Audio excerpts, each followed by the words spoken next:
Alright guys, this is going to be a relatively quick video because I want to make sure that I get this information in, and I don't have a lot of time today, and I know I haven't posted in a while, so we're going to get right into it. This was supposed to be the one that posted like 2 weeks ago, and I just never got around to re-recording it.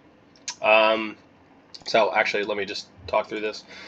So what I want to go over today is specifically how to counter like specialty carriers, because I think it's a really... It's really how to counter any carrier, how to it's how to build your equipment and build your carrier so that it specifically covers an option for you.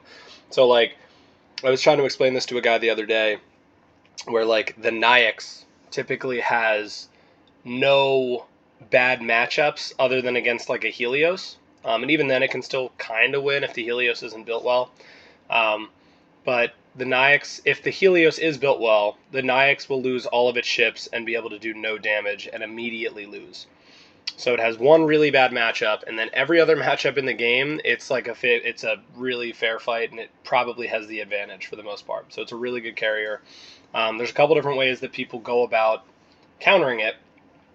And I use the Helios already as an example because you can get the accuracy so freaking high. But that's not the main way that I would even recommend to counter it for a lot of people. Someone who's absolutely mastered this, and I can show you this in Navy Proving Grounds, is this guy, Warbringer in ADR. I've talked to him a couple times. Incredibly smart player. He kicks the crap out of my Lincoln with his Hornet here. He definitely spends a little bit of money, but nowhere near what other players spend. All of this equipment is perfectly obtainable, totally for free. But anyway, and even I think he spends money on the masteries for sure. But other than that, for the equipment and everything, you could repeat this on your own without any money spent. And if you look at his submarines, they're specifically designed to counter dodge carriers.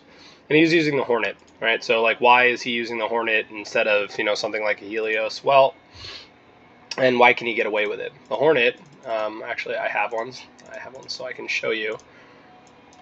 He's utilizing what I'm about to go over in here, which is this ability, Sunder, or overall Sunder. So what he's utilizing is, instead of racing the person you're playing against, so if you're playing against someone who's using dodge, instead of racing to try to just get higher and higher and higher accuracy, the person who's playing dodge is always going to have the advantage on that. Right, you're just trying to out-accuracy them.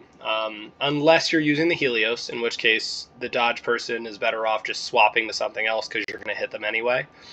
But for the most part, you don't want to just get into that race where you're just trying to get your accuracy higher than their dodge. There's better ways of going around countering someone else's carrier.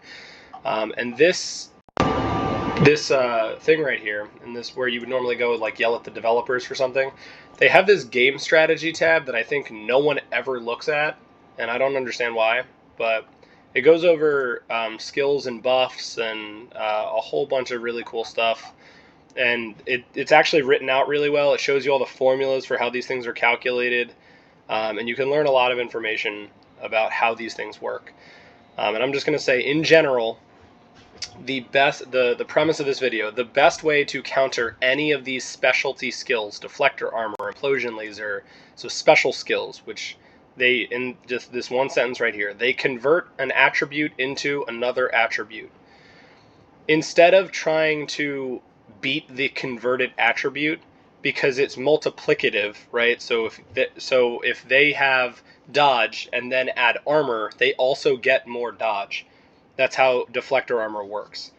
Well, instead of going over accuracy and trying to out-dodge their multiplicative thing there, just try to reduce their defense. It reduces their dodge by an absurd amount, and that's what Warbringer does on his Hornet specific. He actually used a Guardian prior to that, which is similar skills, and it was really effective on both ways. So instead of trying to increase your accuracy, try to focus on a Sunder skill where you decrease the enemy's thing. So that works for all of these. You can actually negate an Agaris entirely. I actually have a fight today from someone who typically has like 1,300. Where is it? Let me see. Someone who typically has 1,300 plus additional injury from deflector armor.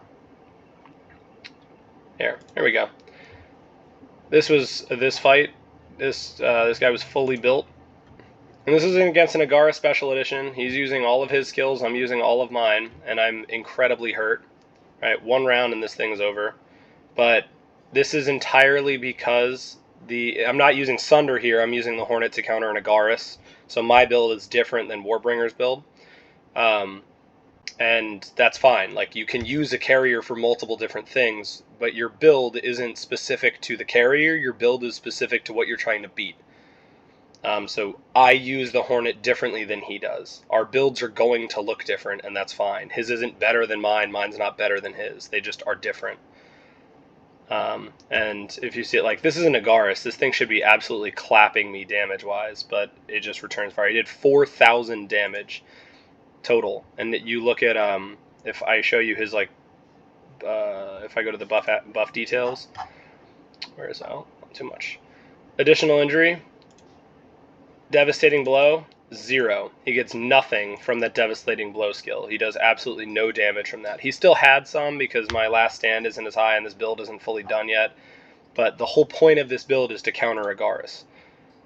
So that's why I have it, because I was losing to a couple of them, so I decided to build up a Hornet instead of going the other way of like, oh, I'll just try to build another aircraft carrier to beat them with a speed tie. It's a waste of resources. The Hornet will use the same psionic zone as my Lincoln. The Hornet will use all of the same stuff as my Lincoln, and I just can swap based on the enemy. And that's kind of why I build my carriers the way that I do. And yeah, so going to here. Like I said, game strategy. The premise here is focus on the converted attribute, not on beating them on the one. So like, where is so like for deflector armor, deflector armor converts defense. So you would counter that with Sunder. Precision fire converts attack. So you would counter that with overall blockade, something like Apocalypse, or a blockade to aircraft, like the super anti-aircraft missile. Blockade counters attack, Sunder counters defense, it reduces that. Attack and defense, this is on the death, I believe, converts defense bonus into, into overall. Interesting. I think this one's actually, maybe I just read this one wrong. I thought this one was different. But if it's converting defense, Sunder would work well against this as well. Converting violent attack, this is on the death. Convert highest attack bonus into overall critical hit multiple. If you blockade, Apocalypse against the death, the Apocalypse is going to always win. The blockade on the Apocalypse is going to be really high. Use Starry Defense or Starry Blockade Engine with the Apocalypse. No death is going to touch you. They're not going to get anything out of this. That you're basically attacking the converted skill, or what the skill converts into instead of the actual skill. Devastating blow converts crit. I reduce crit. That's why I use the Hornet for that. So the premise here is when you are trying to counter any of the specialty carriers, JFK, Agaris, Helios, Nanaix, anything like that, Death, anything that converts one thing to another, focus on going after the converted or the pre-conversion skill. Focus on reducing that, and you will get a lot better results in your fights. Any way you can do that, with plane skills, with equipment, with psionic zone swaps, any way that you can put more against attack, anything that you use more blockade, use it. Against defense, anything with more Sunder, use it. You're going to see a lot better results, and you're going to be able to kind of maneuver around the battlefield a little bit more in terms of you're going to feel a lot stronger and more helpful to your team because you actually have an understanding of how these skills interact with each other. It's not the carrier that is the end-all be-all, it's the person driving it. I highly recommend building 1, maybe 2 carriers really, really strong, and then having equipment or planes or teammates to cover your weaknesses. Your whole team should be using different carriers. Usually what ends up happening on newer servers or people that don't know how to play is they chase the big guy. Whoever is the biggest spender The smaller players think that that's the best way to play the game, and they all try to copy the build, they all try to copy everything, and you're going to lose. You're not going to win that way. They have more money, they're going to get all the better stuff faster, and you're going to continuously lose that race. So try to focus on going the other route and countering people. It takes a lot less resources, a lot less money, and you're going to end up being stronger on your server and a much bigger help to your team. So anyway, that is all on this one. If you guys have questions, leave them down in the comments below. I'm sorry this took so long, and I know this was fast, and I talk fast, so let me know if you need a redo or you need something else. But that's all for this one. Later, guys.